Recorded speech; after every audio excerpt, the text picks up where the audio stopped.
Таңғы астан кейін Нұрасыл жұмысына бару үшін орнынан тұрып төмен түсті. Мен де оның соңынан ердім. Есіктен шығар сәтте маған бұрылып, қара түндей қара көздерін көзіме қадады. Мен бірдеңе айтар деп күтіп, өзімді дайындап жатқанымда ол тіс жарып ештеңе деместен, артына бұрылып сыртқа шығып кетті. Оның не ойлап, не сезініп жүргенін түсіну тым қиын болғандықтан, тұрақсыз қылықтары басымды әбден қатырды. Анамның айтқанына қарамастан ас үйді жинауға қыздарға көмектесіп, шаруаларға қолғабыс еттім. Бұл баяғыдан қалыптасқан әдетім, әрі мұны істеуден еш жалықпайтынмын. Ас үйде қыздарға көмектескенім оларды таңғалдырды. Шамасы мені осы үйдің ханым төресі болып, төгістемей отырады деп күтсе керек. Олармен тез тіл табысып, жақынырақ таныстым. Шай дайындап жатқанда мен Ақжасайын ханым деген Гүлмираға қарап бас шайқадым. Көңілі жайлансын деп жылы жымидым. Ол да маған солай жауап қатты. Олармен сырласып жақынырақ танысқым келгенімен бұл мүмкін емес. Қағаз қаламмен жазып отыру тым шаршатады. Оның үстіне Назира апаның сауатты емес екенін білген соң бұл тіпті қиындады. Мұны өткенде бір сұрақ қойғым келгенде білген едім. Гүлмира анасының оқи алмайтынын айтты.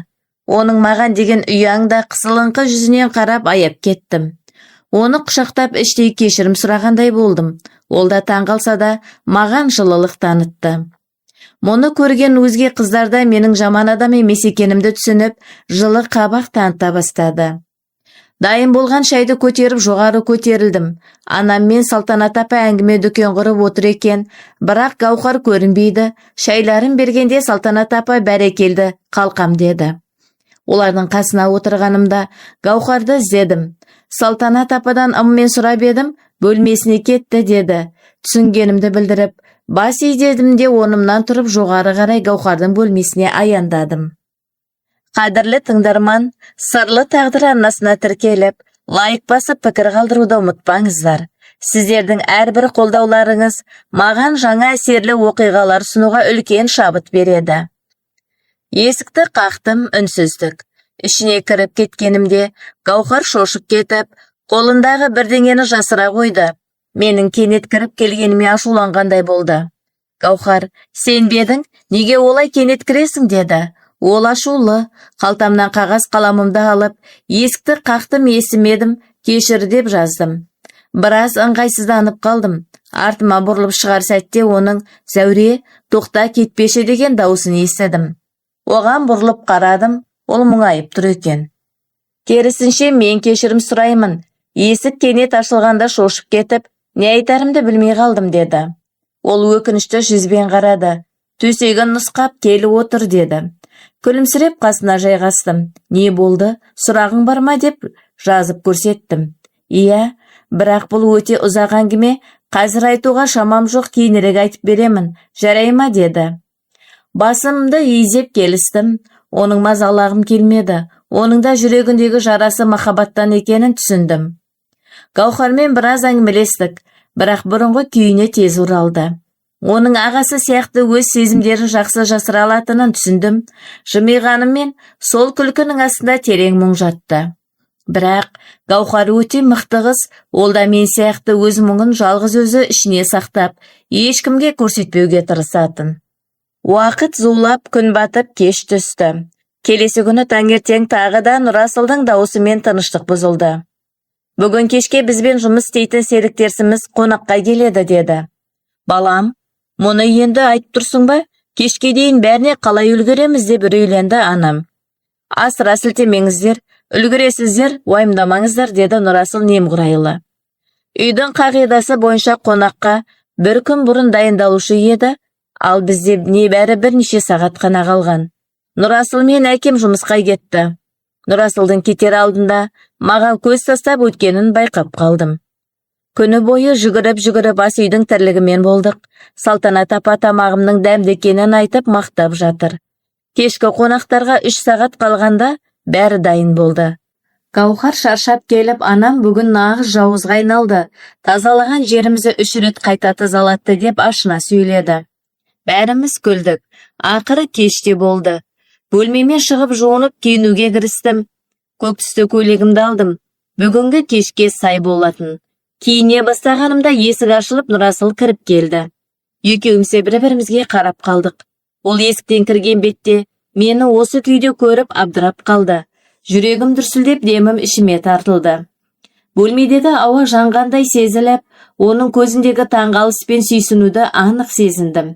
Ол да өзін жиып алып, кешір, мұндай екеніңді білмедім деді де басын төмен салып тез шығып кетті. Айнаға қарадым, беті жүзім өртенгендей қып-қызыл. Ол менің күйеуім болса да, арамыздағы жаттық әлі де сейілмепті. Онымен енді қалай бетпе-бет келемін? Қолым дірілдеп әзер киініп жатырмын. Кешкі қонақтарда келіп қалар уақыт болды. Дастарханның соңғы жай күйін тексеріп кем-кетігін түгендеуім керек. Анам мұндай істерде өте талапшыл болғандықтан бәрі мінсіз болуы тиіс. Содан да болар асүйді жинауды маған жүктеді. Дайындық барысында ойымды жинақтап, жүрегімнің дүрсілін басуға тырыстым. Төмен түскенімде қыздардың дастарханды жайып жатқанын көріп, еш мін жоқ, бәрі тамаша екен. Анам қара көйлек киіп, басына көк орамал тартқан өте асыл, әрі жас көрінетін. Ол дастарханға разы кейіппен қарап тұрды да, маған жылы жымиды. Жарайсың, менің алтын келінім. Бәрі өте әдемі шығыпты, жарайсың деді. Оның мақтағанына шын қуандым, өйткені оны қуанту менің міндетім сияқты. Көп ұзамай қонақтарда келді. 45 жастар шамасындағы ер кісі, жанында әйелі және жас қыз бар. Анам қонақ ханымға бойжеткен қызыңыз бар екен, өзіңіз әлі жасы әрі сұлусыз деп мақтады. Әйел жымия жауап берді. Жоқ, бұл менің қызым емес, күйеуімнің жиені. Бізбен бірге жұмыс істейтіндіктен бірге келді. Өзімнің ұлым бар, бірақ мұндай отырыстарды ұнатпаған соң қонақ үйде қалды. Көзім еріксіз сол қызға Гүлнұрға түсті. Ол өте сұлу екен, аққұба ашық қоңыр көзді, қара шашты. Оның Нұрасылға көз тастап сұқтана қарағаны менің мазамды алды. Қабағымды түйдім, Гүлнұр көзіндегі ықыласын жасырмайды екен. Менің кеудемде қызғаныш оты лаулап өртеп бара жатты. Олардың жұмыс бабымен жиі кездесетінін ойласам, ішім удай ашиды. Ең жаманы, Нұрасыл менің күйеуім болса да, менің оған деген ешқандай билігім жоқ. Нұрасыл маған бұл құқықты бермеген. Гүлнұр оған мән бермесе де, ол Нұрасылдың назарын аудару үшін барын салып жатыр. Нұрасыл менің оған қарап тұрғанымды сезді ме, кенет маған қарап қабағын түйді. Ол менің іштей күйзеліп тұрғанымды түсінгендей болды. Мен көзімді ала қаштым. Ие емес нәрсені жоғалтудан қорқу деген осы шығар.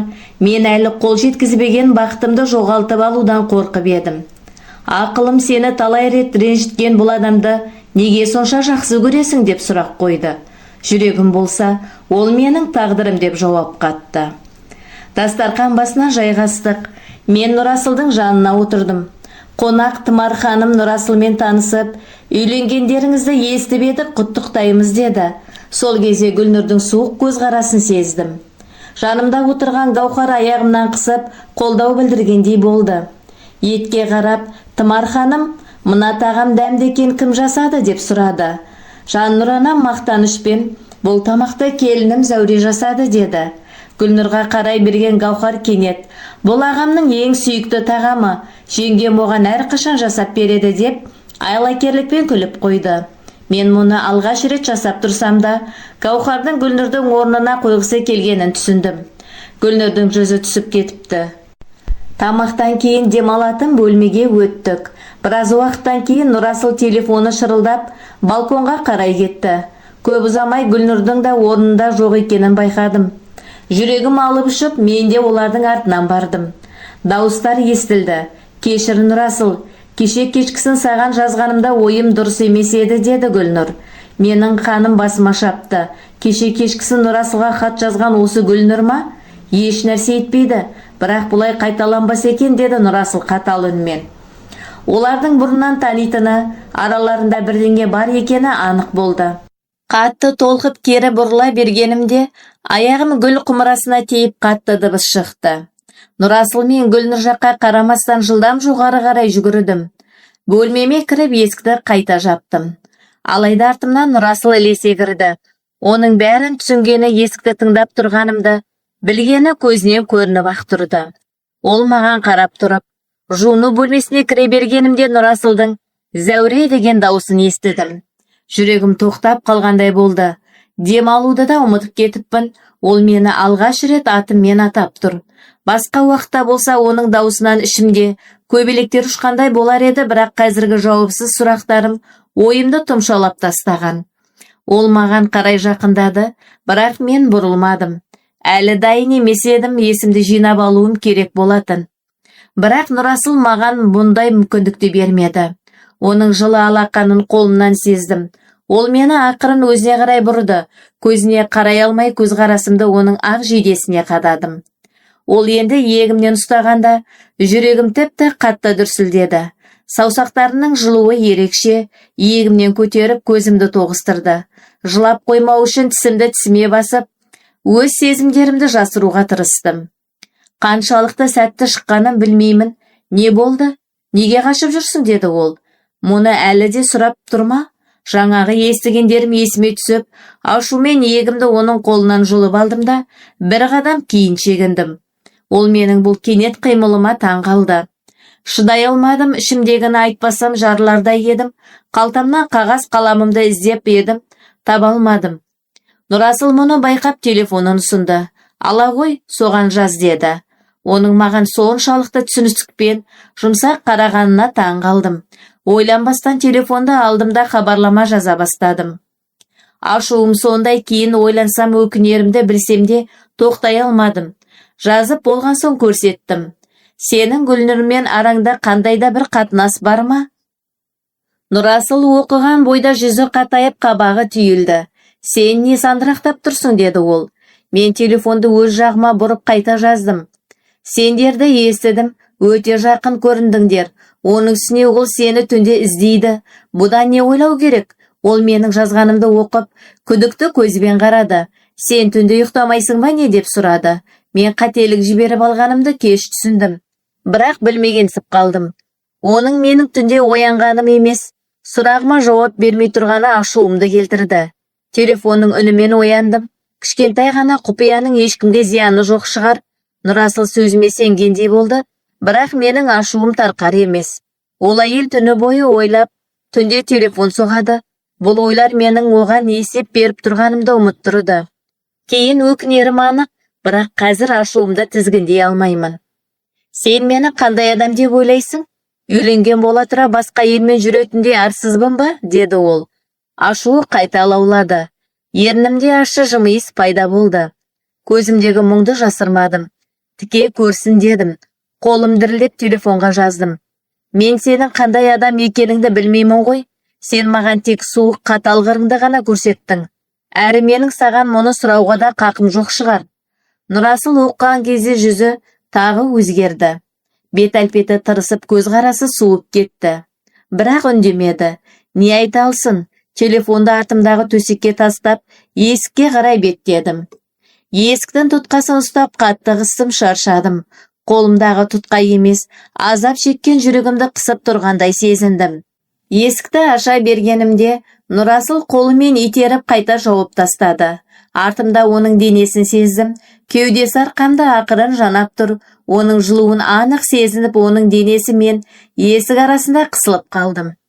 Жүрегім кеудемді жарып шығардай соғып тұр. Жаңағы ашудан әлсіреген жүрегім қазір мына адамның жақындағанына қайта тірілгендей болды. Оның ыстық тынысын шашымның арасына сездім. Ол құлағыма еңкейіп, сол әсем даусымен сөйлей бастады. Гүлнұр екеуміздің арамызда ештеңе жоқ, болуы да мүмкін емес. Мен үйлі баранды адаммын, басқа елге көзе салмаймын, ешкіммен де жақындаспаймын. Оның демі шүйдеме тигенде, ішімнен бір нәрсе үзіліп түскендей болды. Бұл сезім менің өлімімде еді. Гүлнұрмен университеттен бері таныспыз. Тек қана таныспыз, деп жалғастырды. Нұрасыл сөйлеп тұр, бірақ мен оның сөзін түсінуден қалдым. Ол артыма шегініп, мені есікке сүйеніп тұрған күйімде қалдырды. Маңдайымның есікке қашан тигенін, қашан көзімді жұмғанымды да білмеймін. Бұл жерден тез кетуім керек, әйтпесе әлсіреген аяқтарым мені көтере алмай құлайды. Денемнің босағанын пайдаланып, есікті жылдам аштым да сыртқа шығып кеттім. Қабырғаға сүйеніп, қолымды жүрегімнің үстіне қойдым. Жүрегім әлі де қатты соғып тұр, қаншама рет оған жақындаған сайын Осылай болады. Тас талқан болып ыдырап қайта жиналамын. Аяқтарым әлі дірілдеп тұр. Түндегі шегірткелердің дауысы да жүрегімнің дүрсіліне жетпейді.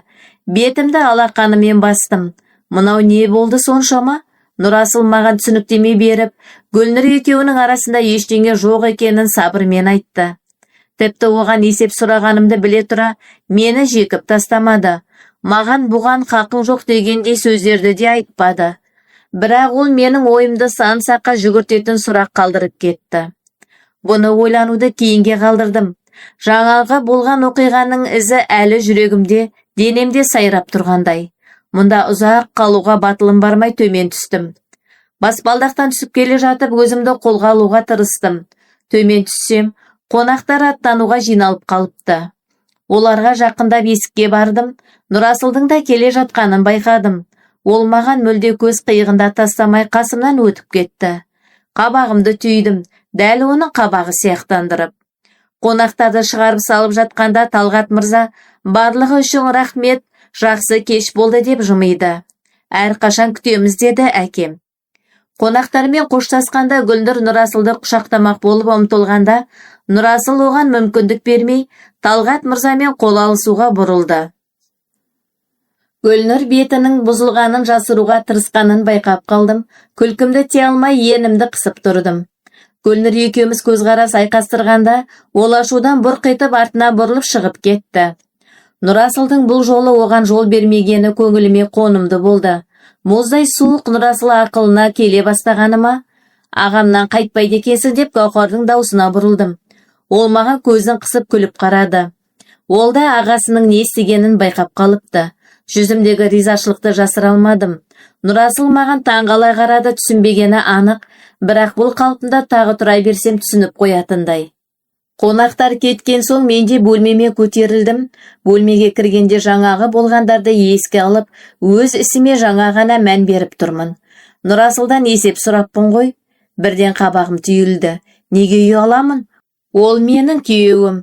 Арамызда ештеңе болмаса да опасыздыққа ешкімде көне алмайды. Бұл ойымды қуалап жатпай киім ауыстыруға кірістім. Сосын жатын орнымды дайындай бастадым. Сол сәтте Нұрасыл да киімін ауыстырып кіріп келді. Мен диванды дайындап жатқанымда желкеме тиген демнен қатып қалдым. Ол тағы да менің жан дүниемді билеп алды. Мен не болып жатқанын түсінбей жатып, ол қолымнан тартып диваннан алыстатты. Сен төсекке жат, бұл жерде мен жатамын деді. Не айтқанын алғашқыда түсінбедім. Түсінген соң таңғалып бетіне қарап қалыппын. Көзінен ештеңе ұға алмадым. Суық қалпы, қабағымды түйдім. Бұл адам менімен ойнап тұрма?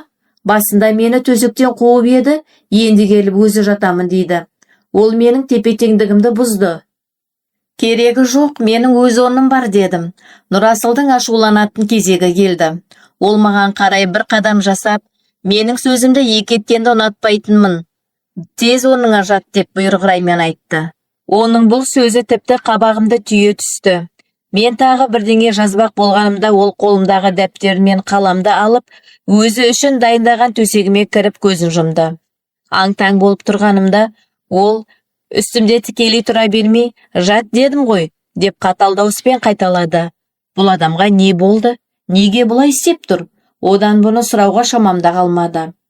Шынымен де мінезі құбылмалы, қайтадан сол суық қалпына оралды. Болған оқиғалар маған үлкен үміт артпау керектігін еске салды. Оның түсініксіз қылықтарын шешуден шаршадым. Нұрасылдың айтқанын істеп аң-таң күйде төсекке кірдім. Ол тіпті жайманы да ауыстыруға мұрша бермеді. Енді не ойларымды, не сезінерімді білмеймін. Төсектегі оның иісі де маған көмектеспеді. Міне, отау құрғанымызға 2 апта болды, содан бері еш нәрсе өзгермеді. Мен бұл үйге жаңа отбасыма үйрендім, бірақ Нұрасылға әлі үйрене алмадым. Бір үйде бір бөлмейде 2 бөгде адам сияқтымыз. Ол маған қадам баспайды. Менің де басуыма мүмкіндік бермейді. Тіпті мүмкіндік берсе не болады? Бәрін ұмытып оған баратын ба едім? Рухымды жаралаған, сол сөздерден кейін бұлай істей алмаймын. Иә, оны сүйемін. Бірақ ұмыта алмаймын. Нұрасыл қалағандай мен одан алыс жүруге тырысамын. Бір шаңырақ астында бір бөлмеде тұру қиын болса да шешімімнен қайтпаймын. Сейректе болса арамыздағы сол қысқа тартылыстан кейін біз бір-бірімізден тіпті алыс кетеміз. Бірақ сонша жылдан кейін оған соншалық жақын бола тұра, алыс жүрек жаныма батады. Кейде ол маған жүрегінің айналасындағы жуан қабырғаларды бұзып өтуіме болатынын сездіреді. Бірақ содан кейін алдындағы қатты жуан қабырға тұрғызады. Қанаттары сынған үмітім мүлде сөнуге шақ. Жүрегім азапқа толы, алыстан сүю мен үшін оңайырақ екенін түсіндім. Ол да ауыр, бірақ қасында бола тұра, одан алыс қалу одан да жаман. Оған жақын болу маған жақсылға келмеді. Маған жақын болуы оның жаныма батуына келді. Енді маған жаман қарамайды, жаман сөз айтпайды. Нұрасылдың суықтығы бұрынғыша жалғаса берді. Өзін қорғағысы келгендей, бұл суық мінезінен танбады. Осы 2 апта ішінде Нұрасыл таңертең ерте шығып, түнде кеш келетін болды. Ол келгенде мен ұйқыда жатамын, ал оянсам ол кетіп қалған болады.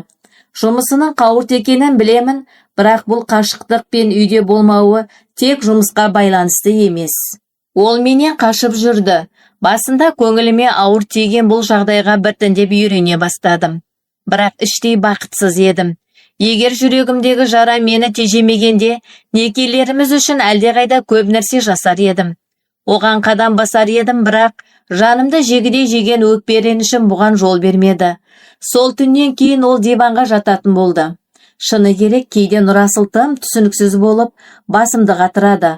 Оның иісі сіңген төсекте сол түні таңға дейін тыныш ұйықтадым.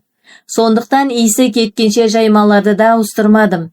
Әй жігіт-ай, сен үшін ішімдегі өрт еш басылар емес, күн сайын лаулай түсуде.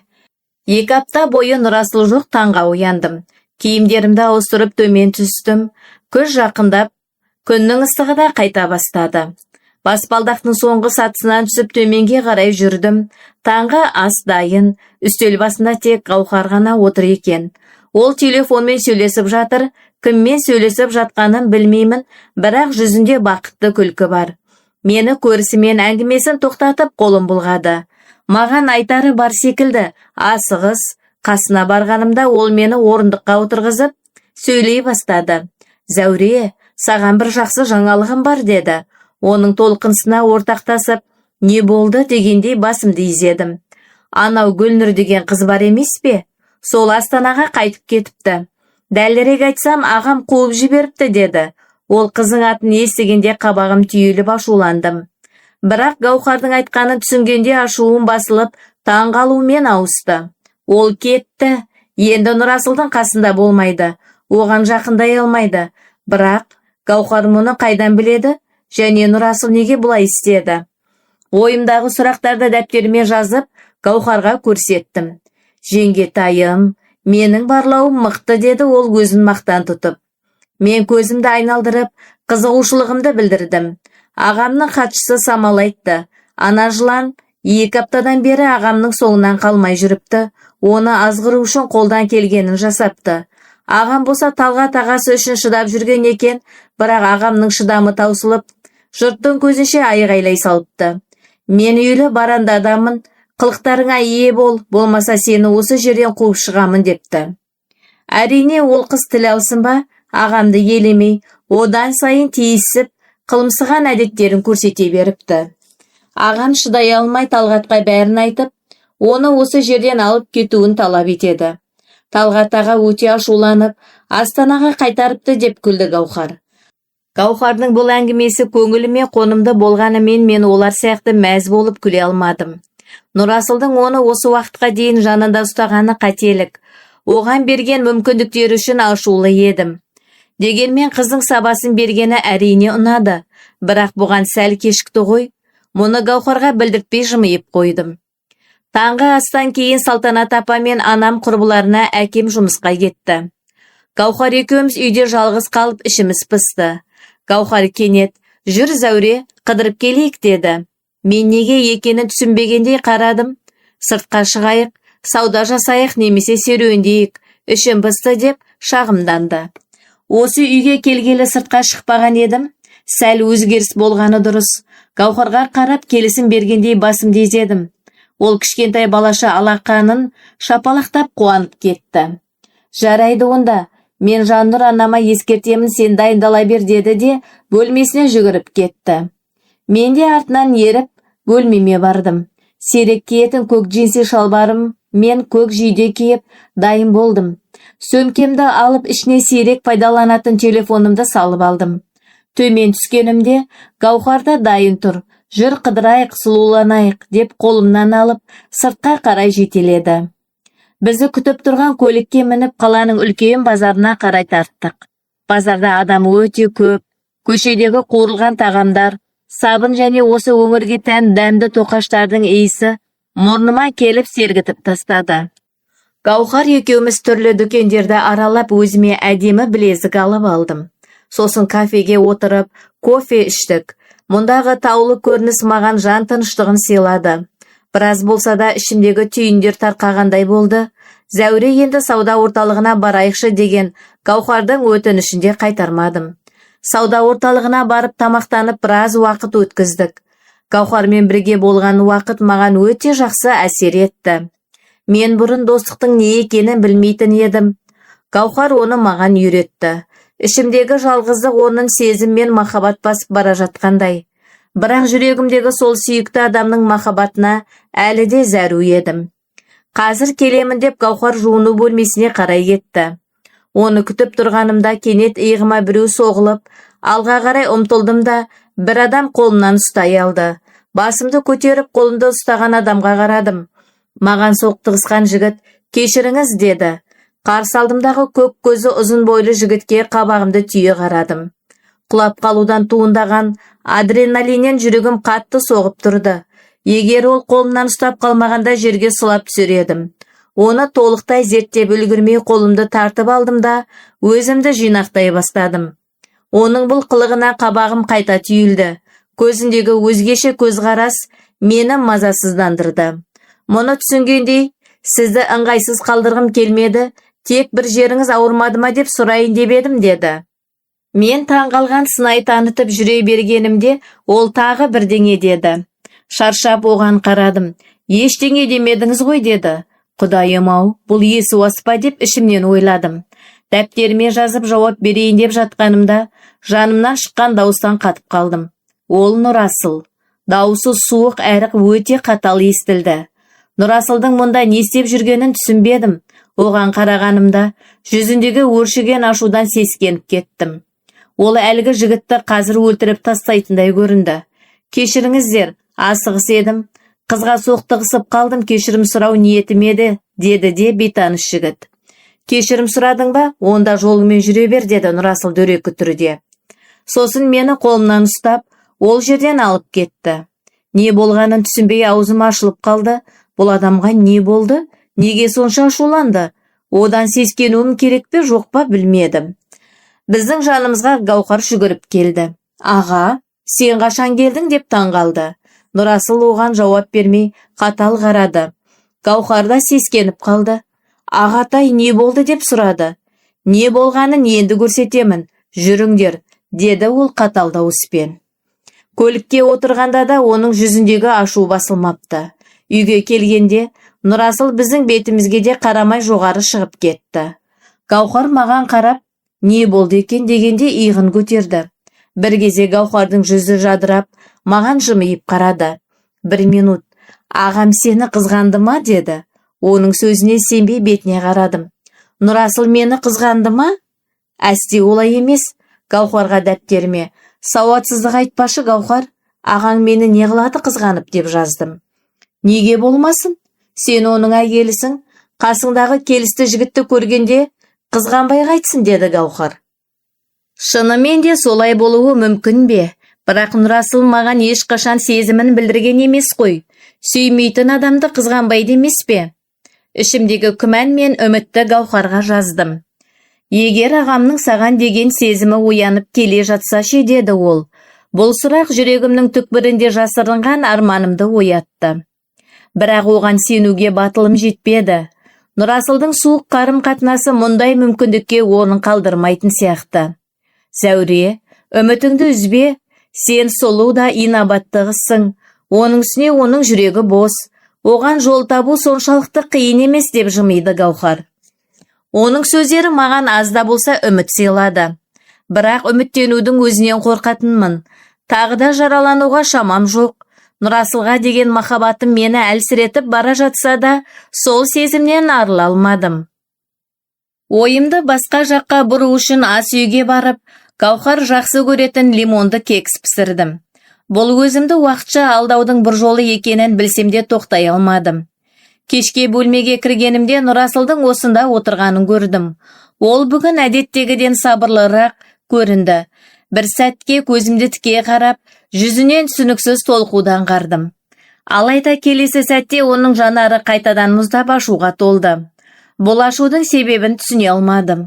Мен қасынан өтіп бара жатқанда ол кенет жолымды бөгеп, басымды көтеріп көзіне тіке қарауға батылым жетпеді. Көзқарасымды оның кең иығына қададым.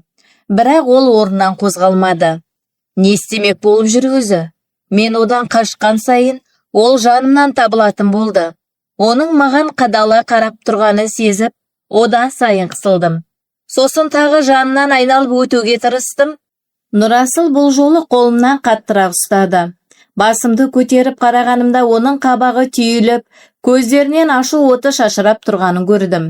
Ол бірдеңе айтқысы келетіндей, маған қарай жақындаған сайын, белгісіздіктен туындаған үреймен мен де кері шегіне бердім. Бұл адам не істеп жатыр? Арқам қабырғаға тірелгенде амалсыз тоқтадым. Көздерім жыпылықтап, денем оның жақындағанынан тағы да кернеле түсті. Қолымды суық қабырғаға тіреп, оның қара көздерінен көзқарасымды алып қаштым. Екінші рет мұндай жағдай болмасын, деді Нұрасыл. Бастапқыда не айтқанын түсінбедім, бірақ базардағы оқиғаны меңзеп тұрғанын ұғынғанда қабағым түйіліп бұған қайта қарадым. Бөтен ер адаммен бұлай жақын бола алмайсың, деді ол тістерін қысып. Оның бұл сөзінен менің де ашуым келді. Ол не айтып тұр? Мен не істедім? Ол жігіт жай ғана қасымнан өтіп бара жатып, соқтығысып қалды, ал Нұрасыл болса бәрін әдейі істегендей сөйлеп тұр. Гаухардың маған айтқан қызғануы мүмкін деген сөздері есіме түсіп, ашуым бір сәтке басылғандай болды. Расымен де мені қызғанады ма? Бірақ оның артынша айтқан сөздері үмітімді тас талқан етті. Біздің отбасымыздың аты шыққан. Мен болсам белгілі кәсіпкермін. Сондықтан жағымсыз сөздер естігім келмейді, деді. Ішімдегі ашу қайта лаулады. Ол мені опасыздық жасағандай сөйлеп, жан тәнімді жаралады. Өзімді ақмақ сезініп, оған қызғанышпен қарағаныма өкіндім. Қолымды қабырғадан тартып алып, дәптеріме ашулы түрде жаза бастадым. Менің еш кінәм жоқ. Ол жай ғана соқтығысып қалды, мен ештеңе істеген жоқпын деп көрсеттім. Ол тістерін қысқаны сонша жағы дірілдеп кетті. Ол бұл оқиғаны еске алған сайын ашуланатын сияқты. Білемін, бірақ бәрібір сақ бол, деді де, бұрылып бөлмеден шығып кетті. Мені сансыз сұрақтармен жалғыз қалдырды. Кешкі асқа түскенімде Нұрасыл әдеттегідей бетіме де қарамай үндемей отырды. Менің болмысымды сезбегенде кейіп танытуы жүрегіме ауыр тиді. Әр күн сайын бұл адамды түсіну қиындап барады. Келесі күні таңертең оянғанымда Нұрасылдың әлі диванда ұйықтап жатқанын көріп таң қалдым. Әдетте жұмысқа ерте кететін адам бүгін үйде. Ол ұйықтап жатқанда ұзын бойына диван тым қысқалық етіп аяғы шетінен шығып жатыр екен. Бұл көрініс күлкімді келтіріп еріксіз жымидым. Не күліп тұрсың? Таң атпай, деген Нұрасылдың өктем даусын естігенде күлкім тоқтап қалды. Не деп жауап берерімді білмей, басымды изедім де ваннаға қарай жүгірдім. Таңғастан кейін әкем Бақтыбай көкемнің хабарласқанын, кешке қонаққа шақырып жатқанын айтты. Ол үйге келгенде мен өзімді келін емес қыздай сезінетінмін. Көкемді сағынғандықтан баруға келістік. Кешкісін ақ түсті көк өрнекті көйлегімді киіп, шашымды өріп дайындалдым. Төмен түскенімде Гаухар телефонмен сөйлесіп отыр екен. Мен артынан келіп бетінен сүйіп алдым. Ой, зәре құтымды алдың ғой, деп сескеніп кетті. Мені көрісіме таң қалып, вау, керемет болып кетіпсің, деп тамсанды. Гаухардың бұл мақтауы көңілімді көтерді. Анамыз бен Салтанат апамыз біздің балаша қылықтарымызға күліп, келін мен қайынсіңлі емес, екі кішкентай қыздайсыңдар деп әзілдесті. Салтанат апа, тілектерің орындалсын, Араларың осылай тату болсын деп жымиды. Барлығы бір ауыздан әмин деп жатқанда, мен де іште айтып үлгірдім. Біз әйелдер қауымы дайындалып болып, Нұрасыл мен әкемді күтіп тұрдық. Көп ұзамай оларда келген соң үйден шықтық. Талай жыл тұрған үйдің алдына тоқтағанымызда оны сағынғанымды сездім. Көліктен түсіп бәріміз бірге ашылған есіктен ішке кірдік. Бақтыбай көкем жылы жүзімен бізді қарсы алды. Әрине, артында қабағы түйілулі Роза жеңгемен бірге. Көкем бәріне қош келдіңдер деп ең соңында маған келді. Құшағын жайып сағынышпен бауырына басты. Әке үйіне қош келдің, көзі мөлдір сұлуым деді. Мен кері шегінгенімде қолдарымды қимылдаттым. Қош көрдік көке, жүзімдегі жымиыстың көздеріме дейін жеткенін білдім. Сағынған көкелерімді көру шынымен де мені бақытты етті. Роза жеңгем маған қош келдің деп менен аулақ жүрді. Мен де басымды сәл ғана изеп қойдым да, қайтадан оның жүзіне қарамадым. Ішке кіріп отырғанымызда Лаура да келді. Лаура Нұрасылдың отырған жеріне жақын болғандықтан, өзінің арсыз көз қарастарымен оған көз сүзуін тоқтатпады. Мен оның қарсысында болғандықтан, көздеріміз түйісіп қалды. Ол маған әдеттегідей жек көрішпен қарап тұрды. Жүзімді одан теріс бұрып алдыма қарадым. Оның жүрегінен жарып шыққандай сол бір көз қарастарын көруді қаламадым. Ер адамдар өз араларында әңгімеге кірісіп жатқанда, әйелдер қауымы тым-тырыс. Себебі Роза жеңгем мен Жаннұранан бір-бірін ұнатпайтын. Сондықтан зорға айтылған бір-екі сөзден басқа ешкім тіс жармады. Тамақтан кейін Бақтыбай көкемнің көзі мөлдір сұлуым, бір шыны айран әкелсеңші дегеніне басымды оң қалыпты изеп орнымнан тұрдым. Әкем, бәке, менің келінімді жұмыс ету үшін шақырдың ба деді. Бақтыбай көкем қабағын түйіп, оның не дегенің мәке? Қызымыздың қолынан айран ішуді сағыныппыз деді. Қонақ бөлмеден шыққанша екі әкемнің бір-біріне тиісулерін жүзімдегі жымиыспен тыңдап тұрдым. Бөлмеден шығар алдында Нұрасылға көз салсам, әдеттегідей сезімсіз қалпында отыр екен. Оның бұл қалпына көзімді айналдырдым. Бір рет жымиса, өліп қалар еді ғой мұз кесегі деп бойладым. Ас үйге кіргенімде Меруерт тәте мен Еркежанмен құшақтасып, сағынышымызды бастық. Жанақ ғана дастарқан жайғанда бұған мүмкіндігіміз болмаған. Қалың қалай зәуре деген Меруерт тәтеге жымидым. Бір жағынан айранды құйып жатып, екінші жағынан олармен тілдесіп тұрдым. Жақсымын Меруерт тәте, сіздер қалайсыздар дедім. Ол және Еркежан менің сұрағыма жақсымыз шүкір деп жауап беріп мұңайып жымиды. Сенің жоқтығың білініп тұр деді одан әрі. Иә, шынымен де, сен және Салтанат апаның жоқтығы қатты білінеді. Сендер кеткелі үйдің сәні де шырқы да бұзылды деді Еркежан. Оларды түсінетінмін. Роза жеңгеме және Лаураға шыдау қиын. Әңгімемізді айранды ыдыстарға құйып жүріп, қыздарға бұрылдым. Олай мұңаймаңыздар, мен жиі болмаса да келіп тұрамын дедім. Қыздар өздерінің қуанатындарын білдірді. Ас үйде болған уақытымда дастархан басында отырған Райхан көк көздерін маған тіке қарап қана отырды.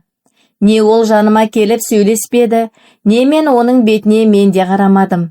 Айранды құйып алып ас үйден шықтым. Бөлмеге келгенде бәріне жеке-жеке үлестіріп шығып, өз орныма отырдым.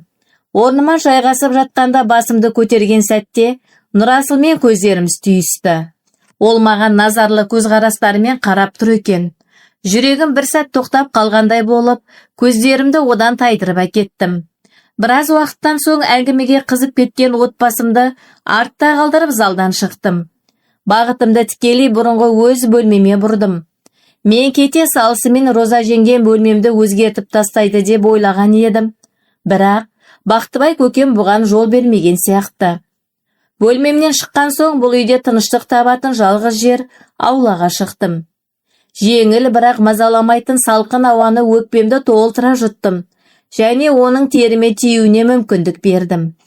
Көздерімді жұмып басымды аспанға қарай көтердім. Алайда артымнан шыққан дауыспен көздерімді ашып артыма бұрылдым. Жаныма келген Лаураға қабағымды түйдім. Не болды? Мені көргеніңе қуанбадың ба бөле? Деді ол әдеттегідей мысқылмен. Жауап бермедім. Көздерінің ішіне қарап, не айтқысы келіп тұрғанын күттім. Қалай? Бақыттысың ба, Нұрасылдың әйелі? Деді. Жүзінде мазақ, көздерінде келеке бар. Мен бақытты екенімді білдіретіндей, күлімсіреп қолдарымды қимылдаттым. Иә, мұнда болғанымнан әлдеқайда бақыттымын. Ол бірден қарқылдап күле бастағанда, не болып жатқанын түсінбей қалдым.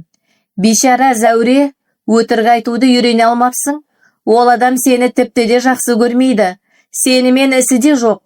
Әрі сендей тілсізді кім жақсы көрсін? Оның үстіне сол күні оларды тамаққа барғанымызда мұны оғанда айттым.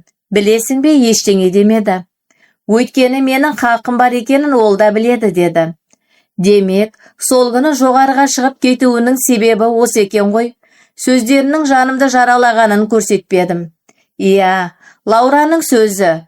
Иә, бірақ мұны оған көрсететін ойым жоқ. Ішімдегі терең мұңды басып тастадым. Оған батыл көзқарасымды қадап, қолдарымды қимылдаттым. Сенікі дұрыс, өтірік айтуды үйрене алмадым. Өйткені ол жағынан сенің алдына жан салмайсың. Бірақ онша сенімді болма. Мені жақсы көрмейді, менімен ісі жоқ деп қайдан білесің? Жүзіндегі жасанды күлкісі лезде жоғалды. Маған бір қадам жақындап саусағын кеудеме тіреп сөйлей бастады. Егер сен болмағанда, оған мен тұрмысқа шығар едім. Және біз бақытты болар едік. Мен сен сияқты оны бақытсыз етпес едім. Бірақ не білесің бе? Сен өзіңді алдай бер, ол сені ешқашан жақсы көрмейді, деді де, бар жек көрінішін төгіп, маған қадала қарады.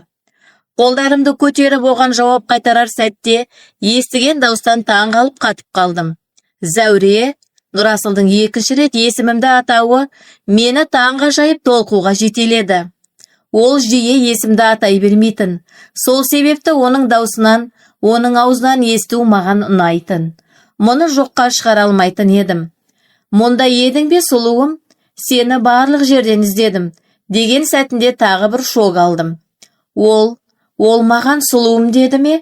Жоқ, мүмкін емес. Түс көріп тұрмын. Лаураның таңғалыстан ашылған жүзін көргенде, мұның бұрынғыдан да шынайы екенін түсінуім көп уақыт алмады. Міне, дәл қазір құлап есімнен танып қалуы мүмкін. Бұл адам жалғыз сөзімен де мені күйретіп тастайды. Толқудан бүкіл денемнің дірілдеуіне әкеліп соқтырды. Оған таңырқап бақырайған көздеріммен қарадым. Маған қарай жүріп жаныма келіп, мені белімнен ұстап өзіне қарай тартты. Жоқ, мен мүлдем түс көріп тұрмын. Өйткені Нұрасылдың маған осыншалықты жақын болуы тек түсімде ғана болуы керек. Өзімді жинақтап жүзімдегі таңданысты басып тастадым. Иә, енді анық көзім жетті. Басымнан өткеннің бәрі де ақиқат. Өйткені оның денесінен шыққан жылуды анық сезіне алатын едім. Бұрылып Лаураның жүзіне қарадым. Ол ашудан қызарып тұрды. Әрине басынан буы бұрқырап жатқанында ұмытпау керек. Оның бұл қалпына іштей қарқ-қарқ күліп тұрдым. Көздері екеуміздің арамызда ауытқып, ең соңында Нұрасылдың белімнен құшақтаған жеріне келіп тоқтады. Басын тез көтеріп, соңғы рет бізге жек көре қарады да, артына бұрылып денесінен аққан ашумен бірге кете барды. Ол кете салысымен Нұрасыл қолын тартып алып, менен алыстады. Денесінің менен алыстауы өзімді бос кеңістікте қалғандай сезіндірді. Қарсыма өткен Нұрасыл, бұл қыз бір сабақты алуға лайық, деді. Сол кезде оның бәрін естіп қойғанын тек Лаураға сабақ болсын деп, маған сұлуым деп жақындық танытқанын түсіндім. Жүзім сұрланып кеткендей болды, бірақ тез жинақталып, көздеріме сезімсіз қалпымды қайтара қойдым. Ол маған ұзақ қарады. Әлденені іздегендей қарағанымен ештеңе түсінуі мүмкін емес. Өйткені кейде тіпті одан да сезімдерімді жақсы жасыра алатын дәрежеге жеткенмін. Жүр ішке кірейік деген сәтінде басымды оң қалыпта изедім. Қатарласып жүріп залға кіргенімізде Лаура көрінбеді. Шамасы өзін бөлмесіне қамап ашудан жарыла жаздап отырған болуы керек. Ол бұндайды күтпеген, мені тағы да қорлаймын деп ойлаған. Бірақ мақсатына жете алмады. Шындығында мен де бұндайды күтпеген едім. Дегенмен Нұрасылдың бұл істегені көңіліме қонымды болды. Осылайша Лаураның да аузы жабылған. Келесі күні Салтанат апамен бірге отырып, Оған кеше түнде болған оқиғаны айтып бердім. Ол бір жағынан күліп, екінші жағынан Лаураны сөгіп жатты. Нұрасылдың бұл істегеніне қуанды. Егер мен тыйып қоймасам, ол шынымен де компанияға барып, Нұрасылды құшақтап бетінен сүйер. Жынды қыз деп Салтанат апа күлді. Әңгімемізді доғарып ас үйге бардық. Қызым, сенің әрдайым жасайтын бәлішіңнің қамыры осылай меді деп сұрады. Мен дайындағандардың ішіндегісіне қарап, қолдарыммен түсіндірдім. Иә, бірақ жартысы картопты болсын. Мүмкін солай ұнататындар бар шығар. Жарайды, бірақ мұнда картоп жоқ, бәрі қоймада деген соң, мен қазір алып келемін деп ас үйден шықтым. Қойма ас үймен бір деңгейде болғанымен, ас үйде сәл алыстау. Қоймаға кіріп картоп қапшығын іздей бастадым. Бірнеше секунд іздегеннен кейін, тапқан сәтте қолыма бірнешеуін алғаным сол еді, не болғанын түсінбей қалдым. Қойма есігі желмен жабылып қараңғыда қалдым. Бірнеше секунд солай тұрып шокты басуға тырыстым. Санамда баяғыда басымнан өткен сол оқиға жаңғырып, көз алдыма елестей бастады. Қолымдағы картоптар жерге түсіп кетті де, үреймен есікке қарай жүгірдім. Есікті ашуға тырыстым, бірақ ашылмады.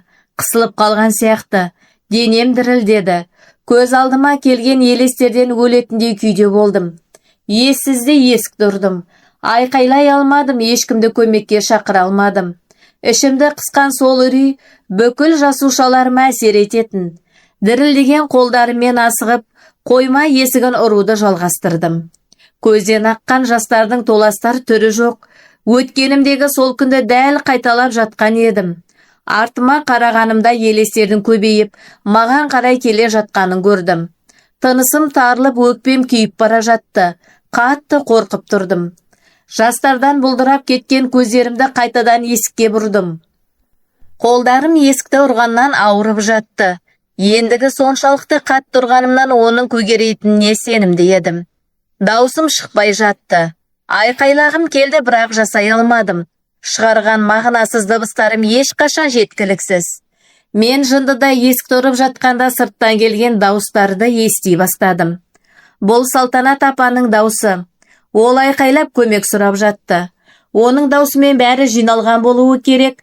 Кімдер екені есікті ашуға тырысып жатты. Мен болсам дауыстарды ызыңдаған күйінде еститінмін.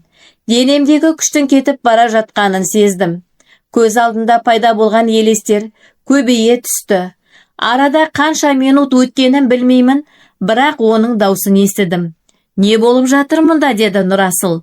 Нұрасыл, Зәуре іште қалып қойды. Ол онда қала алмайды деп зарыға сөйлеген Салтанат апаның сол күнді есіне алғанын түсіндім.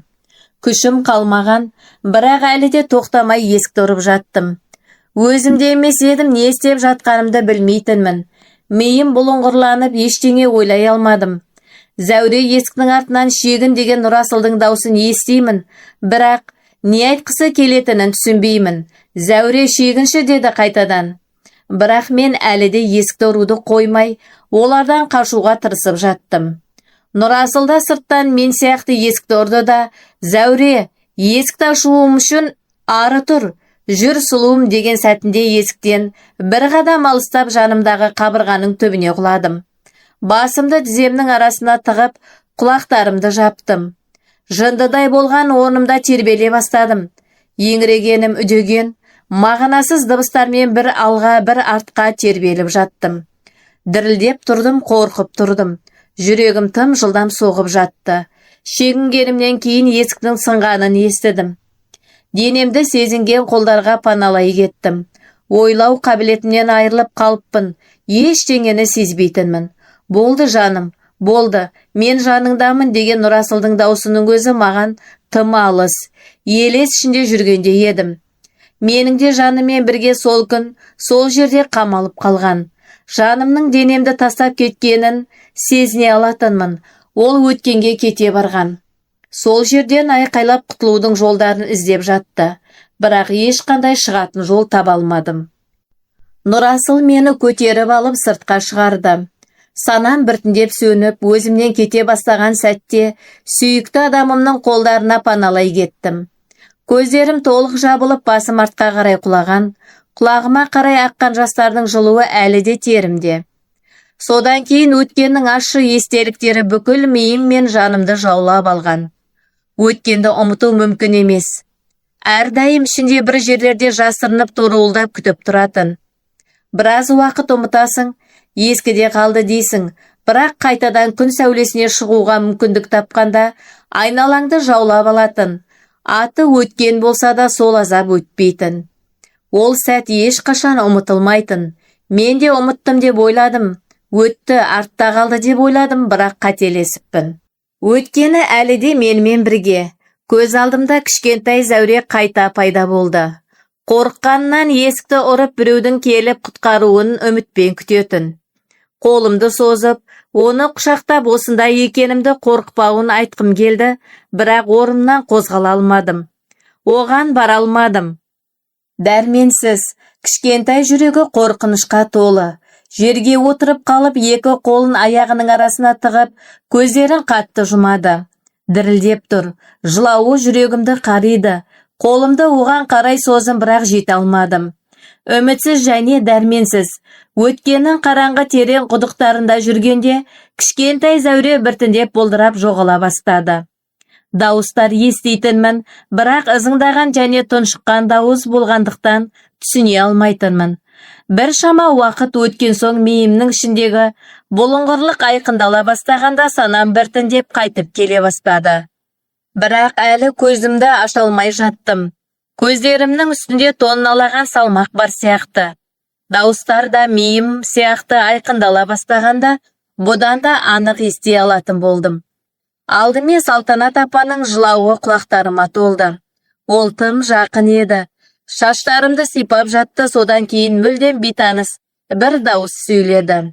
Уайымдамаңыздар, қазір бәрі жақсы болады. Тыныштандырғыш салдырдым, біраздан соң өзіне келеді. Тек әлсіздікті сезінетін болады, деді бөгде дауыс. Дәрігер болса керек, аурухананың сол өткір иісі жоқ. Шамасы біртүрлі жарақат оны осы халге жеткізген, бірақ науқас оянбай тұрып деп бастап, оянған бойда жақсы психологпен кездесіп, оның жағдайына нақтылық енгізген дұрыс болады, деді дәрігер. Мен оның неге осында екенін білемін. Өткенде осының дәл өзін бастан кешуі оны осы халге жеткізді, деді Салтанат апа. Не болғанын түсіндіріп бере аласыз ба? Өтінемін, деді дәрігер. Зәуре сол кездері небәрі 6 жаста болатын. Ол күні үйде болмадым. Жайсыз болғандықтан ауруханаға кеткен едім. Мұның сәті түсі деп білген Роза жеңгесі алдымен оған қорқынышты нәрселерді айтып, Зәуренің қатты әсерленгенін көрген соң, оны қоймаға қамап тастады. Қойманың шамында өшіріп, оның одан сайын қорқуын қамтамасыз етті. Зәуре ол кезде тым кішкентай, жеңгесінің оны алдағанын білмейді. Бірнеше минут бойы есікті ұрады, бірақ ешкім Розадан қорыққандықтан барып оны сол жерден шығара алмады. Сөйтіп ол сонда қалып қойған. Үйге келгенімде іштен дыбыстар шығып жатқанын естідім. Не болғанын білмедім. Кішкентай қыздың айқайлап көмек сұрауға да даусы қалмаған екен. Жұмыс істейтін қыздардың бірі жаныма келіп, маған бәрін айтып берді. Сондықтан Роза кілтті өзімен бірге алып кетіп, бәрін қорқытқан екен. Бардым да одан бұның есебін сұрадым. Бақтыбай мырзаға айтамын деп қорқытқан соң амалсыз қалып кілтті маған берді. Жүгіріп есікті ашуға кеттім де, деп сөзін тоқтатты. Тоқтауына себеп болған еңіреген даусын басып қайта сөйледі. Ол мұның бәрін айтып жатқандай менің де жабық тұрған көзімнен жас ағып кетті. Бірақ бетім жастыққа жақын болғандықтан ешкім көрмей құлады да жастықтың матасына жайылып жоғалып кетті. Сұлу құлыным менің жерде жатыр екен. Қорқыныштан дірілдеп көздерін қатты жұмып жылап жатты. Дереу оны құшағыма алып сол жерден шығардым. Бір шама уақытқа дейін есін жия алмады. Одан сайын нашарлаған соң оны ауруханаға апардым. Бұл әйел қалайша адам, қандай арсыздық бұл, кішкентай ғана бала ғой, еш аямадың ба деп айқайлады. Сабыр ет қызым, деді анам. Даусы дірілдеп тұрды. Ал көкесіне айтпадың ба, деді Нұрасыл. Даусындағы ашуды сездім. Айттым әрине, бірақ ол арсыз, Лаурамен тығылмақ ойнап жүргенде сонда қалып қойды деп айтты. Әрине, ісі әшкере болмасын деп, менен бұрын хабарласып жалған көз жасын төкті. Ол кездері Бақтыбай мырза әйелінің мұндай істерін білмейтін. Бақтыбайдың көзінше оның жанында періште болып, Зәуреге жақсы қарайтын, деді Салтанат апа бұл жолы ашулы дауыспен. Өткенде де дәл осы оқиғаны бастан кешуі, жан жарасын қоздырып, оны сол күнге алып кеткен болуы керек. Шынында да жаман жан жарасын алған, әрі бала жасында бастан кешкен жалғыз оқиғасы емес екен. Кім болса да шыдамас еді, деді дәрігер. Әлдеқашан біршама уақыт өзін жоғалтты. Түнде жалғыз ұйықтаудан қорқатын болды. Сол себепті онымен мен жататынмын. Шамдарды өшіруіме жол бермейтін, бөлмесінен мүлдем шықпайтын болған. Қатты қорқынышта болып әрең ғана есін жиды, деді Салтанат апа. Мен айтқандай жақсы психологпен кездесуі керек. Бұл үшін танитын бір досым бар. Қаласаңыздар сіздерді оған бағыттай аламын. Жарайды, дәрігер мырза, айтыңыз келсін, деді Нұрасыл. Нұрасыл мен үшін қайғырып тұрды ма, әлде алаңдады ма, түсіне алмадым. Көздерімдегі ауырлықты елемей әзер дегенде аштым. Көз қарасымды қабырғаға қададым. Сол күйі бос кеңістікте қарап тұрдым. Бүкіл күшім кетіп қалған, не денемді, не жанымды сезіне алмайтынмын. Жаным боп-бос, денем сөйлейтін сияқты. Оянды деп толқып айқайлады. Құлыным, деген Салтанат апа қолымды ұстап сүйді. Жауап бере алмайтынмын, өйткені бұған күшім жоқ. Көздерім әлі де бос нүктеде тоқтап тұрды. Қарашықтарым қозғалмайтын мұздай. Өтінемін, оны қыспаңыздар. Мен досыма хабарласып осында келуін айтамын, деген дәрігер бөлмеден шығып кетті. Бәрі жанымда, бірақ мен ешкімді көрмейтінмін. Ішіме тұйықталып қалған едім. Әлі де үстімдегі ауырлықты сақтап тұрған қабақтарым қайтадан баяу жабыла бастады. Қараңғылық тағы бір рет мені ішіне алды. Құрметті тыңдарман, оқиғаның 5-ші бөлімін жіберіп алмас үшін қоңыраушаны басып, арнамызға тіркеліп төменге өз пікіріңізді жаза кетіңіздер.